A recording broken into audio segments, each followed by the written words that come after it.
कि बुद्ध जो धर्म बाबा साहब अम्बेडकर ने दिया था जाति व्यवस्था को समाप्त करने के लिए, उस पर चर्चा किए और बाबा साहब अम्बेडकर ने कहा बौद्ध धर्म तो आपको कुछ आवे या ना आवे, बाबा साहब अम्बेडकर ने बौद्ध धर्म अपना लिया तो हम लोग ही बौद्धिस्ट हो गए हैं। यही बात को आपको समझाना है समाज के अंदर, काम खत्म। दूसरा चीज अगर पूछेगा और क्या चर्चा हुई, कहे राउंड टेबल कॉन्फ्रेंस में चर्चा हुई, गोलमेज सम्मेलन, हिंदी में गोलमेज सम्मेलन। अब कहेंगे गोलमेज सम्मेलन में हुआ क्या, तो ये मुश्किल से 3 मिनट में बोलूंगा, तो 3 मिनट सुर्ती मत बनाइएगा, 3 मिनट मैं बोलूंगा। तो मेरे साथियों, ये गोलमेज सम्मेलन यदि आपने नहीं समझा, आंदोलन चल ही नहीं सकता। अगर कोई ये कहता है कि हम गोलमेज सम्मेलन नहीं जानना चाहते हैं, तो क्या अम्बेडकर का आंदोलन चला सकते हैं? उत्तर नहीं। कारण यह है कि बहुजन नायक कांशीराम का नाम सुना होगा। बहुजन कांशीराम ने 2 किताब पढ़ी थी। पहली किताब थी राउंड टेबल कॉन्फ्रेंस पढ़ने के लिए, what Congress and Gandhi have done to untouchable, और दूसरी किताब पढ़ी थी इन रिलेशन ऑफ कास्ट, मतलब कांग्रेस और गांधी ने अछूतों के लिए क्या किया, ये किताब है। और दूसरी किताब है जाति का विनाश। जब जाति का जब विनाश पढ़ेंगे तो जाति के विनाश में क्या लिखा है, 1936 में लाहौर में जात तोड़क मंडल ने बाबा साहब अम्बेडकर को बुलाया, लेकिन बाबा साहब अम्बेडकर को जब वहां जाना था तो बाबा साहब अम्बेडकर का लिखित भाषण, ध्यान से सुनिएगा, लिखित भाषण बाबा साहब अम्बेडकर ने भेज दिया। बाबा साहब फिर बाद में प्रोग्राम कैंसिल हो गया, लेकिन उसमें कहते क्या है ये जानना। कुछ लोग कहते हैं कि अंतर जातीय भोज से जाति व्यवस्था खत्म हो जाएगी, कुछ लोग कहते हैं कि अंतर जाति विवाह से भी जाति व्यवस्था खत्म हो जाएगी। ऐसा नहीं है। अंतर जाति भोज जब तक चलेगा, एक पंक्ति में बैठे रहेंगे तब तक तो लगेगा कि जाति व्यवस्था खत्म। जब वही अपने घर को जाएंगे फिर जाति व्यवस्था अपने अपने साथ चली जाएगी। अंतर जाति विवाह से भी नहीं खत्म होगा। कारण क्यों? कि अंतर जाति विवाह से क्या होगा कि मान लीजिए शेड्यूल कास्ट की लड़की है, उधर ब्राह्मण के लड़के से शादी हो गया, तो ये जो शेड्यूल कास्ट की लड़की है आजीवन शेड्यूल कास्ट रहेगी मरते दम तक। जो उसका बच्चा पैदा होगा वो ब्राह्मण हो जाएगा। अब उल्टा कर लेते हैं, ब्राह्मण की लड़की की शादी अनुसूचित जाति वालों से हो जाती है, तो वो जिंदगी भर वो ब्राह्मण रहेगी, ब्राह्मण की लड़की, और ये जो बच्चा पैदा होंगे वो अनुसूचित जाति के हो जाएंगे। अब कहां जाति खत्म हुआ? एक तरफ ब्राह्मण हो गया, एक तरफ अनुसूचित जाति हो गया।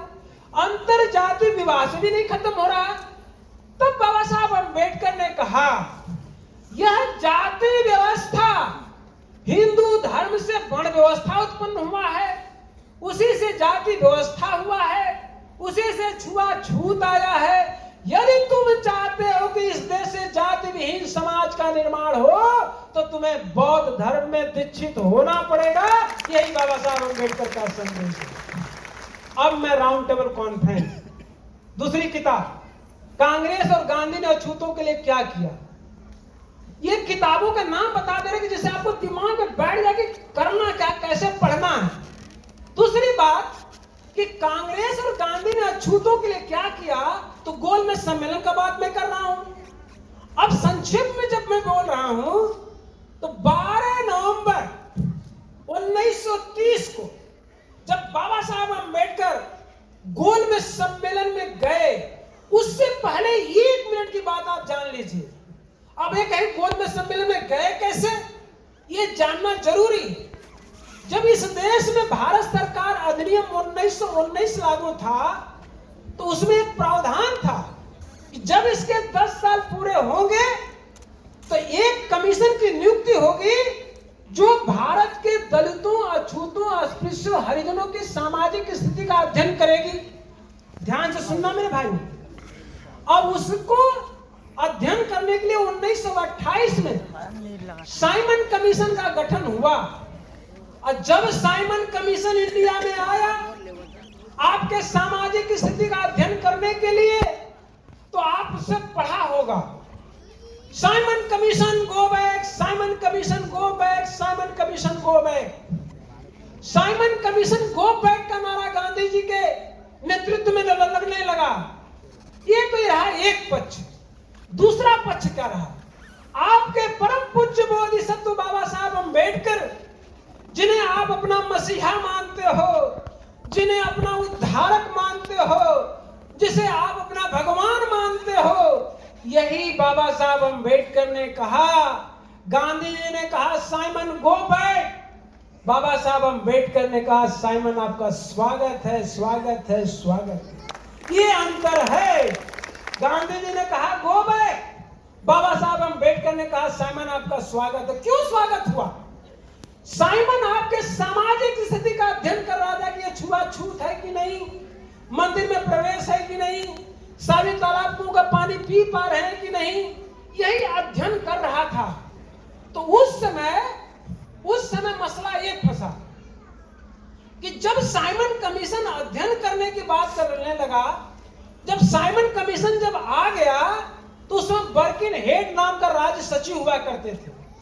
बर्किन हेड ने कहा कि इंडियन नॉट अलाउड, क्योंकि ये विशुद्ध रूप से पार्लियामेंट्री कमेटी है। तो पार्लियामेंट्री जब कमेटी है तो इंडियन नॉट अलाउड।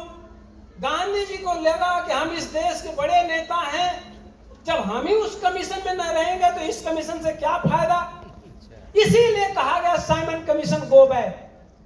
लेकिन एक और स्थिति आ गई जो बड़ा समझना जरूरी है। जब साइमन लगा चारों तरफ अध्ययन करने, तो एक रणनीति बन गई कि ये कहना कि भारत में छुआछूत नहीं होता, क्योंकि छुआछूत का ही वो रिपोर्ट बनाने जा रहा था कि छुआछूत होता है कि नहीं होता है। तो जब साइमन घूमने लगा तो सब लोग एकदम रट रखा था। साइमन पूछता छुआछूत होता है, सभी का उत्तर ना होता है, और यहां तक कि जिससे पूछता होगा हम तो हिंदू भाई, छुआछूत तो होता नहीं है। तब बाबा साहब अम्बेडकर ने कहा साइमन मेरे साथ अध्ययन करिए। अब बाबा साहब अम्बेडकर और साइमन साथ साथ चल देते हैं। साइमन एक बूढ़ी माता जी को देखकर पूछता है, माता जी आपके साथ छुआछूत होता है? माता जी तो पहले से विचार बना रखी थी उनको क्या बोलना है। माता जी ने कहा छुआछूत नहीं होता, हम लोग तो हिंदू हैं। और वहीं पर ज्ञान के प्रतीक बाबा साहब अम्बेडकर खड़े थे। कौन खड़े थे? जो कोलंबिया यूनिवर्सिटी में जब मसला आया, यही बराक ओबामा ने कहा और वहां के मूर्ति लगाया, उस मूर्ति के नीचे लिखा ज्ञान का कोई प्रतीक है तो बाबा साहब भीमराव अम्बेडकर।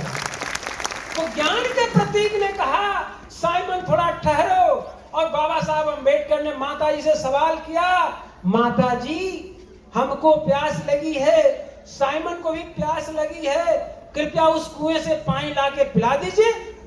माता जी तो भूल गई थी कि पहले क्या बोला है। हाथ जोड़ के बोलती हैं मैं तो अछूत हूं, यदि मैं उस कुएं पर गई तो मुझे तो मार ही दिया जाए। तब बाबा साहब अम्बेडकर कहते हैं पॉइंट शुड बी नोटेड, इस पॉइंट को नोट किया जाए। एक ही सेंटेंस में बाबा साहब अम्बेडकर ने साइमन कमीशन के विरोधियों का मुंह बंद करा दिया। साइमन जब वहां गया रिपोर्ट दिया, उसने कहा भारत में हिंदुओं से अलग सिख तो है ही हैं, ईसाई तो है ही हैं, एंग्लो इंडियन है ही हैं, एक अछूत दलित अस्पृश्य भी है, ये भी हिंदुओं से अलग हैं। इसीलिए बाबा साहब अम्बेडकर को 12 नवंबर 1930 को जाना पड़ा। 2 लोग गए थे, एक बाबा साहब अम्बेडकर गए थे, एक दीवान बहादुर श्रीनिवासन गए थे। जब वहां पर दोनों लोग जाते तो होता क्या है, तो 20 नवंबर 1930 की घटना को याद रखना। मैं बहुत शॉर्ट में बोल रहा हूँ, बहुत स्पीड में बोल रहा हूँ। तो 20 नवंबर 1930 को बाद घटना क्या घटती है? बाबा साहब अम्बेडकर सवाल करते हैं किससे? रैमसे मैक्डोनाल्ड से, जो ब्रिटिश प्रधानमंत्री है, उससे पूछते हैं ब्रिटिश सरकार आपके शासन काल से पहले मुसलमानों का शासन काल था, क्या हमारा अछूतपन खत्म हुआ? क्या हमें मिलिट्री में नौकरी मिलती थी? क्या हमें पानी पीने का अधिकार था? क्या हमें पुलिस में भी नौकरी मिलती थी? क्या मंदिरों में प्रवेश था? सभी का उत्तर ना है। क्या बाबा साहब ने बोला? सभी का उत्तर ना है। अरे ब्रिटिश सरकार, आपने अपनी शासन सत्ता को इंडिया में चलाने के लिए हम लोगों को अछूत की जिंदगी जीने दिया, हमारी सामाजिक स्थिति परिवर्तन करने पर ध्यान नहीं दिया। हिंदू लोग हमारा हिस्सा हड़पने के लिए, हमारा अधिकार हड़पने के लिए, हमारा रिजर्वेशन हड़पने के लिए, प्रतिनिधित्व हड़पने के लिए, संवैधानिक अधिकार हड़पने के लिए हम लोग को तो हिंदू कहते हैं। हम लोग तो हिंदू नहीं है। केवल इनकी मंशा ये है कि हमको हिंदू कहते रहे, जूता चप्पल से मारते रहे, हमारे अधिकारों को हड़पने का नियत से ये लोग हम लोग को हिंदू कहते हैं। जब ये बाबा साहब अंबेडकर ने बोला, तब बाबा साहब अंबेडकर ने एक बात कहा, ब्रिटिश सरकार, आपने भारत में हमारी सामाजिक स्थिति को ज्यों का त्यों बनाए रखा, ज्यों का त्यों। जैसे हालात पहले थी वही हालात बनाए रखा। और हमारी सामाजिक स्थिति कैसे बनाए रखा? जैसे कि चाइना का दर्जी। एक कहानी सुनिए, बाबा साहब अंबेडकर ने कहानी कहा है, ये हमारी कहानी नहीं है। बाबा साहब अंबेडकर कहते हैं कि चाइना का दर्जी था। बड़ा इंटरेस्टिंग है कि हमारी सामाजिक स्थिति को भारत में ज्यों का त्यों रखा जैसे कि चाइना का दर्जी। तो चाइना के दर्जी की कहानी क्या है? एक चाइना का दर्जी था, उसे कोट बनाने के लिए नया कपड़ा दिया गया। आप लेकर के नए कपड़े का कट किया और नई कोट बना दिया। पुनः पुरनकी कोट उठाया, जहां चकती लगा था उसके पुरनकी कोट में, वैसे चकती नई कोट में लगा दिया। जहां जहां प्योदा लगा था पुरनकी कोट में, वैसे प्योदा आपके लगा दिया नई कोट में। जैसे जैसे चूहा कुतरा था पुरनकी कोट को, वैसे कैंची से कुतर डाला नई की कोट को। और बड़े इत्मीनान से कि ग्राहक आएगा और उसको हम पकड़ा देंगे और ये बता देंगे कि जैसे तुमने कोट दिया वैसे मैंने बना दिया। कस्टमर आया और चाइना का दर्जी स्मार्ट दोनों कोट पकड़ाते हुए कहा कि देख लेना, जैसे तुमने कोट बनाने को बोला था वैसे ही कोट मैंने बना दिया। कस्टमर माथा पीट लिया। तब बाबा साहब अंबेडकर ने कहा, ब्रिटिश प्रधानमंत्री, आप तो चाइना के दर्जी निकले, हमारी सामाजिक स्थिति में कोई परिवर्तन नहीं हुआ। जैसी हालात मेरी पहले थी वही हालात मेरी आज है। इस हालात को बदलने के लिए हम भारत में ऐसी सरकार चाहते हैं जो जनता की सरकार हो, जो जनता द्वारा चुना जाए, जो जनता के लिए हो, लोकतंत्र की मांग करने वाला कोई महापुरुष था तो बाबा साहब भीमराव अंबेडकर। आज कुछ लोग कहते हैं, अरुण शौरी जैसा व्यक्ति बोला कि बाबा साहब अंबेडकर का योगदान नहीं रहा। बाबा साहब अंबेडकर ने कहा कि मैं मानता हूं कि भारत देश आजाद होने वाला है और भारत देश जब आजाद होगा हिंदू लोग हमको जीने नहीं देंगे, हमको तकलीफ देंगे, लेकिन मैं उस तकलीफ को बर्दाश्त कर लूंगा। लेकिन उसी तकलीफ में लोकतंत्र होगा, उसी लोकतंत्र में मुझे वोट का अधिकार होगा, उसी लोकतंत्र में वन मैन होगा, वन वोट होगा, वन मैन में होगा तो वन मैन की वन वोट की वैल्यू होगी, उससे हम राजा बनेंगे, उससे हमारा प्रतिनिधित्व आएगा। इस देश में लोकतंत्र की बहाली के लिए वास्तव में किसी ने कलम से डिमांड किया, दिमाग से डिमांड किया। अब पूरे जनता में अपने दुखों की परवाह न करते हुए समाज में अधिकार के लिए अपनी बात को तथ्यात्मक ढंग से कोई रखा तो बाबा साहब भीमराव अंबेडकर। यही सच्चाई है। अगर आप राउंड टेबल कॉन्फ्रेंस नहीं पढ़ेंगे तो मुंह उठाए लोग, कुछ लोग बोल देंगे, अरे तुम्हारे बाबा साहब अंबेडकर तो तुम्हारे लिए किए, तुम्हारे लिए किए हैं। जरा सोचना, अभी एक आईएएस हो जाए, एक आईपीएस हो जाए, आपके गली मोहल्ले में दबे कुचले व्यक्ति को ना पूछे तो आप कैसा बोलोगे? कैसा बोलोगे? आज एमए एमएससी पीएचडी करने के बाद, छोटी नौकरी बड़ी नौकरी मिलने के बाद, बड़ा बिजनेस होने के बाद गरीबों से मुंह चुरा लेते हैं, अनपढ़ों से मुंह चुरा लेते हैं लोग। जो हमारा रिक्शा चलाता है उससे मुंह चुरा लेते हैं लोग। जो टोकरी ढो रहा है, ईंटा मट्टी ढो रहा है, उसको अपने अपने फंक्शन में नहीं बुलाते लोग। अरे बाबा साहब अम्बेडकर का धन्यवाद दो। उन्होंने कहा मैं नौकरी नहीं करूंगा, यदि मैंने नौकरी किया तो सरकार का मजदूर बन जाऊंगा। मैं मजदूर बनूंगा नहीं, लेकिन अपने लोगों को हुक्मरान बनाऊंगा, अधिकार संपन्न कराऊंगा। ये बाबा साहब अम्बेडकर का त्याग तपस्या है। ये है सारी चीजें। अब बाबा साहब अम्बेडकर कहते हैं कि भारत में जैसे मुसलमानों को पृथक निर्वाचन का अधिकार मिल रहा है, जैसे सिखों को मिल रहा है, जैसे ईसाइयों को मिल रहा है, जैसे इंग्लो इंडियन को मिल रहा है, उसी तरह से हम लोगों को मिलना चाहिए। क्योंकि जिस तरह से हिंदुओं से अलग मुसलमानों का वो आपके मुसलमानों का अस्तित्व है, जिस तरह से सिखों का है, जिस तरह से ईसाइयों का है, जिस तरह से इंग्लो इंडियन का है, मुसलमानों से अलग है, उसी तरह से हम लोग भी हिंदुओं से अलग हैं। क्या बात बोला? जैसे मुसलमान है हिंदुओं से अलग, जैसे सिख है हिंदुओं से अलग, उसी तरह से हम लोग अस्पृश्य, अछूत, दलित, अवर्ण हिंदू भी अलग हैं। हम लोग को उसमें क्या बोला गया? Non conformist Hindu. हिंदू तो कहे जाते हैं लेकिन हिंदू नहीं है। अब ये जब बाबा साहब अम्बेडकर कहकर चले आए, फिर मजेदार घटना होती है। 1931 में गांधी जी परेशान।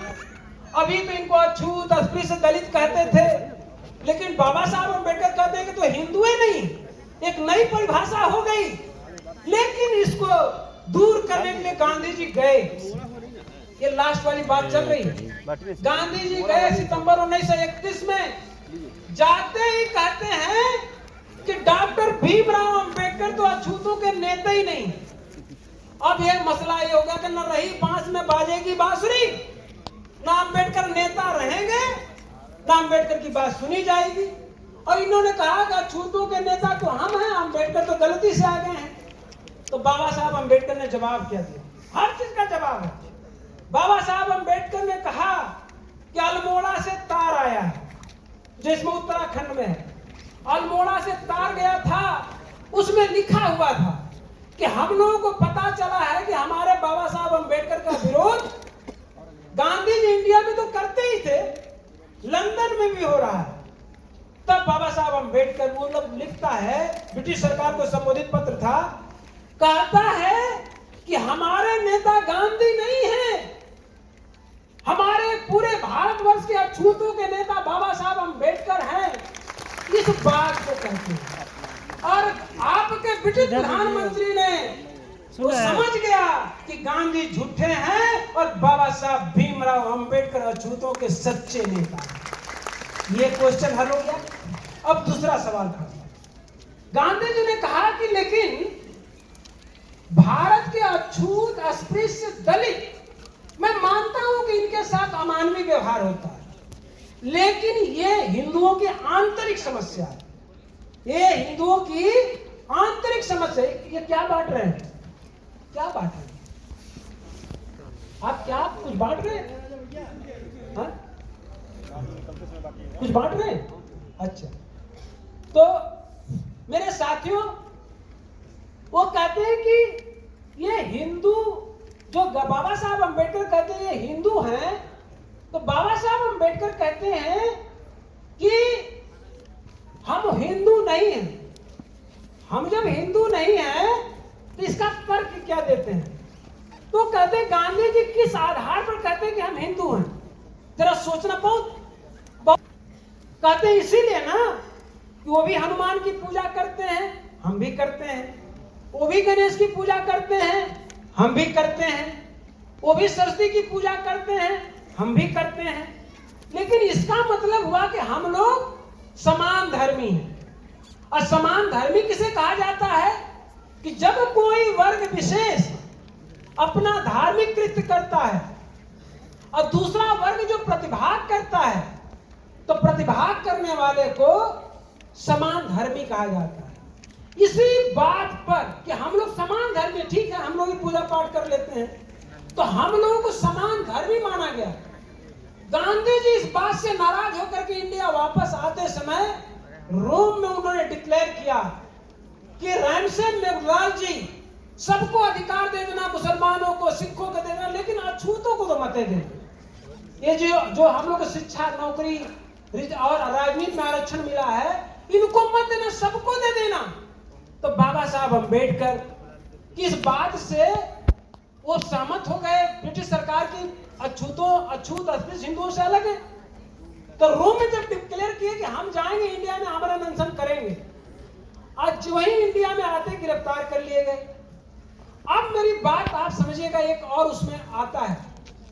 गांधी जी ने 11 मार्च 1932 को चिट्ठी लिखा, और जब चिट्ठी लिखा तो उसमें सैमुअल होर के माध्यम से कि ब्रिटिश सरकार को यह चिट्ठी देना कि सबको अधिकार मिल जाए, लेकिन अछूतों को नहीं। लेकिन वहां से भी चिट्ठी आई 11 अप्रैल 1932 को।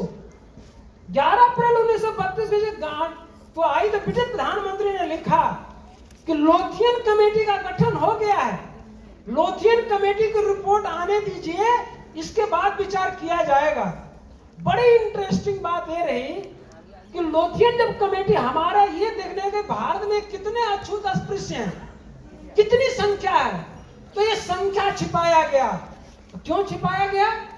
क्योंकि ये जब थोड़ी संख्या में बताया जाएगा तो इग्नोरेबल हो जाएंगे, इनको अधिकार नहीं मिलेगा। लेकिन बाबा साहब अम्बेडकर ने पूरा डाटा जब इकट्ठा किया, और डाटा इकट्ठा करने के बाद हम लोगों की 8 करोड़, तब ब्रिटिश सरकार ने कहा कि जिस मुल्क में, जिस देश में 8 करोड़ की आबादी रहती है और मानवता से वंचित है, गांधी जी की परवाह न करते हुए 17 अगस्त 1932 को हम लोगों को हिंदुओं से अलग मानते हुए, जैसे मुसलमानों का अधिकार मिला, जैसे सिखों को मिला, उसी तरह से हम लोगों को पृथक निर्वाचन कम्युनल अवार्ड की घोषणा हुई, और वहीं से हम लोगों को रिजर्वेशन की उत्पत्ति होती है। हम लोग नारा देते हैं ना, आरक्षण कोई भीख नहीं, ये अधिकार हमारा है। तो अधिकार आपको मिला कहां से? 17 अगस्त 1932 को लंदन से मिला है। अगर कोई क्रेडिट लेता हो इंडिया के अंदर, गांधी जी यदि लेते हैं क्रेडिट कि आरक्षण हमने दिलाया, तो ये ऐतिहासिक भूल है। जरा सोचना, जब लंदन से हम लोग का अधिकार मिल गया था, शिक्षा का, नौकरी का, राजनीति का, उसको छीनने के लिए गांधी जी ने चिट्ठी लिखा 18 अगस्त 1932 को। उन्होंने कहा ब्रिटिश सरकार इसे वापस ले लो, इस अधिकार को वापस ले लीजिए, नहीं तो आमरण अनशन करके मर जाऊंगा। तो ब्रिटिश सरकार की पुनः चिट्ठी आती है 8 सितंबर 1932 को। ब्रिटिश सरकार कहता है कि आदरणीय गांधी जी, हम इसमें संशोधन परिवर्तन नहीं कर सकते। यदि कोई संशोधन परिवर्तन कर सकता है, इसे कोई वापस ले सकता है, तो वह बाबा साहब भीमराव अम्बेडकर हैं। जब इस बात को, जब उन्हें ब्रिटिश प्रधानमंत्री ने 8 सितंबर 1932 को कहा, तब लाचार बेबस होकर के आदरणीय गांधी जी हम लोगों का कम्युनल अवार्ड छीनने के लिए आमरण अनशन किया 20 सितंबर को। 24 सितंबर 1932 को जब पुनः पैक्ट हुआ, अब पुनः पैक्ट हुआ तो इस पर भी बड़ा कंफ्यूजन है लोगों को। पुनः पैक्ट में हम लोग को अधिकार मिला नहीं, जो पृथक निर्वाचन का अधिकार था कि दलित कैंडिडेट होंगे या दलित ही वोटर, वो छिना गया। उसके जगह संयुक्त निर्वाचन आ गया कि दलित कैंडिडेट तो होगा लेकिन वोट सभी लोग देंगे। तो मेरे साथियों, आरक्षण कोई भीख नहीं, यह गोलमेज सम्मेलन का वादा है। अब क्या नारा लगाएंगे? आरक्षण कोई भीख नहीं, यह गोलमेज सम्मेलन का वादा है। यही कॉन्फ्रेंस है, यही कॉन्फ्रेंस का निष्कर्ष निकलता है कि वक्ताओं ने क्या कहा, समाज को आगे बढ़ाने का दिशा दे रहे हैं, वो क्या सोचते हैं। मेरे साथियों, 6 मई 1950 का एक भाषण सुन लीजिए। श्रीलंका में बाबा साहब अंबेडकर बोल रहे थे कि हमारा बौद्ध धर्म फैल क्यों नहीं रहा है। बहुत मशहूर भाषण है, 6 मई 1950 का। वो कहते हैं कि हमारे लोगों को बौद्ध धर्म को बड़ा कठिन बना दिए। कभी कभी मैं लोगों से सुनता भी हूं, अरे बौद्ध धर्म तो बड़ा कठिन है, सब लोग नहीं करता। बाबा साहब अंबेडकर कहते हैं बौद्ध धर्म पहले भी नया था, आज भी नया है और आपके युगों युगों तक नया रहेगा। इससे नया मॉडर्न कोई धर्म नहीं हो सकता, क्योंकि ये मध्यम मार्ग है और जो मध्यम मार्ग है वो सबसे सरल मार्ग होता है।